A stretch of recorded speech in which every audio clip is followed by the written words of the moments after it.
자기가 우울증에 걸렸다고 해서 막 한도 끝도 없이 맨날 술을 먹고 행패를 부리고, 근데 나는 우울증 환자니까 당신이 봐줘야 돼, 밖에 나가서 맨날 유흥을 즐기고 이런다는 거예요. 폭행을 하고 폭언을 하고 112에 신고하는 상황까지 이제 발생을 한 거죠.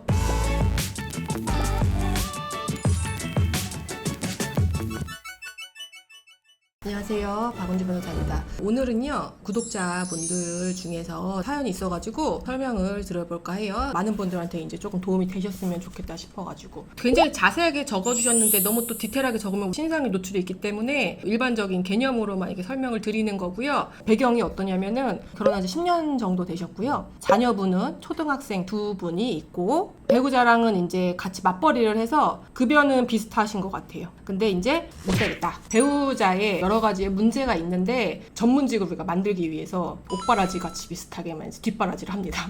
그 기간 동안에 공부에 전념할 수 있도록 육아와 가사와 경제활동을 맞은편 상대방이 다 전적으로 막 다 해요. 5년 6년 그렇게 해가지고 딱 인간 딱 만들어 놨어. 붙었죠. 이제 뭔가가 됐어요. 그래서 이제 경제활동도 하고 시작하고 하니까 상대방이 외도를 하고 폭행을 하고 폭언을 하고 자기가 화났다고 밀치고 목 조르고 집에서 나가라고 하고, 그래서 우리의 이제 구독자분이 112에 신고하는 상황까지 발생을 한 거죠. 그럼에도 불구하고 뭐 반성의 여지가 전혀 없고 바질짓을 했다 뭐 이렇게 얘기를 한다. 그러면서 이제 7년 8년 9년 이렇게 됐는데 배우자가 우울증도 조금 있는 상황이에요. 우울증이 있으면은 사실은 가족들이 굉장히 힘들어요. 환자기 때문에 그 사람한테 전적으로 다 맞춰줘야 되는 상황이 있어요. 그리고 우울증 환자 입장에서 힘들죠. 힘든데 이제 그거를 무기로 삼는 사람들도 있어요. 그러니까 자기 맘대로 행동을 하는 거죠. 그거에 대해서 가족들이 터치하지 못하기 때문에 문제가 아주 다방면으로 많은 배우자예요. 외도에, 폭행에, 폭언에, 우울증에, 가정에는 무관심하고. 그래서 어떻게 했으면 좋겠습니까? 라고 말씀을 하시는데 제가 항상 말씀드리죠. 저는 이혼을 결정해 주지는 않습니다. 대신에 이혼을 하고 싶으시다고 하면은 재판상 이혼 사유에 해당이 되는지, 그 이후에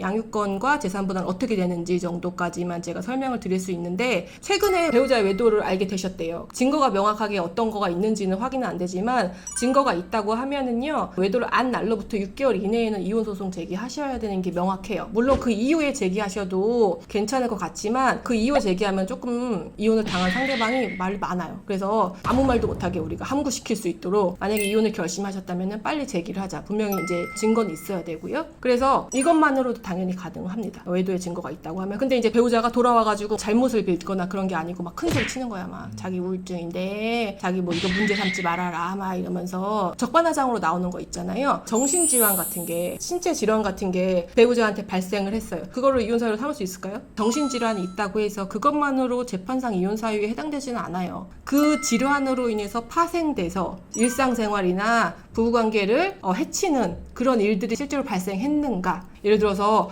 우울증이 걸렸어. 그런데 상대방이 막 종종 자살 시도를 하거나 가정생활을 영위할 수 없을 정도의 상황들을 계속 지속적으로 발생을 시켜요. 그러면 그거 이혼 사유 되겠죠? 근데 단순히 우울증이 있어, 약을 잘 먹고 극복의 의지도 있어, 이랬을 때 이혼 사유로 삼을 수 있느냐? 없겠죠. 왜냐면 기본적으로 부부는 부양과 협조와 동거의 의무가 있어요. 부양의 의무가 있단 말이야. 내가 암에 걸렸어 갑자기. 근데 배우자가 이혼을 하지. 내가 암에 걸렸다고. 이 될까요?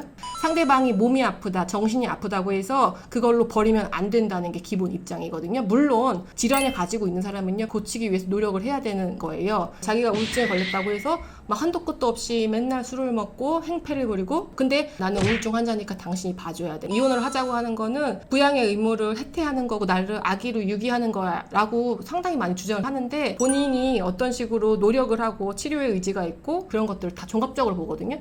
그래서 일률적으로는 아니라고요. 우리 사연으로 봤을 때는 배우자가 정신적으로 조금 문제가 있는데 항상 술을 먹고 막 행패를 부리고 막 이런 식의 행동들을 하고 있어요. 치료도 제대로 받지 않고 약도 제대로 먹지 않고 집에서는 그렇게 하면서 밖에 나가서 맨날 유흥을 즐기고 이런다는 거예요. 너무나 명백한 이혼 사유가 되겠죠. 지금 결심만 하시고 이혼 소송 제기하시면요, 이혼은 될 겁니다. 문제는 뭐냐면은 재산 분할이 문제겠죠. 가장 치사한 게 뭐냐면요, 본인이 잘못을 했는데 결혼할 때 우리 엄마 아빠가 해준 돈 내놔. 진짜 많아요. 그러면서 돈적으로 되게 치사하게 많이 굴거든요. 여기서 그랬다는 거죠. 최초에 결혼할 때는 1, 2억 정도의 자금이 이제 상대방 부모 쪽에서 지원을 받아서 시작을 했고요. 지금 10년이 지난 시점에서 부부의 순재산, 대출 같은 채무 같은 걸 빼고 남으니까 한 3, 4억 정도 남는다는 말씀이에요. 이랬을 때의 재산 분할 어떻게 될까요? 두 분이 아까 제가 말했지만 거의 동등한 수준으로 경제 활동을 하신 것 같고요. 오히려 상대방이 자격증을 위해서 공부했던 기간에는 경제 활동을 하지 않았고 의뢰인분이 열심히 경제 활동을 해서 가정을 이끌어 가셨던 것 같아요. 그리고 지금 현재로서는 소득은 비슷한 수준이다. 그리고 우리 의뢰인이 이혼 이후에 2 아이를 키울 것이다.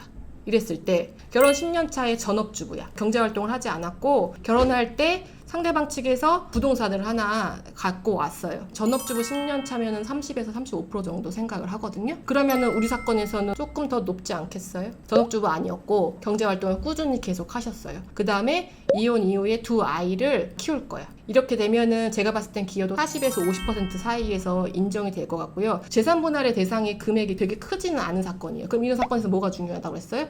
위자료가 중요하다고 그랬죠. 위자료가 보통 이런 경우에 3천 정도 이상 나올 것 같은데요. 위자료 포기하지 마시고, 왜냐면 위자료 3천이라는 거는 재산 분할의 10%에 해당되는 금액이기 때문에 순재산 3, 4억에 10%면 3천만 원이잖아요. 위자료가 중요한 사건이기 때문에 포기하지 마시라. 오늘은요, 두 번째로 구독자 랜선 상담이었니? 네, 랜선. 말로 이렇게 나오니까 이상하네. 랜선 상담을 한번 해보았습니다. 제가 이렇게 하는 이유는 보내주신 분도 있지만 사실은 비슷한 상황에 처한 분들이 많을 것 같기 때문에 대략적으로 내 상황이 어떻구나 라고 해서 도움이 되셨기를 바라는 마음에서 말씀드렸어요. 네, 오늘 영상이 유익하셨다면요, 구독과 좋아요 눌러주세요. 안녕.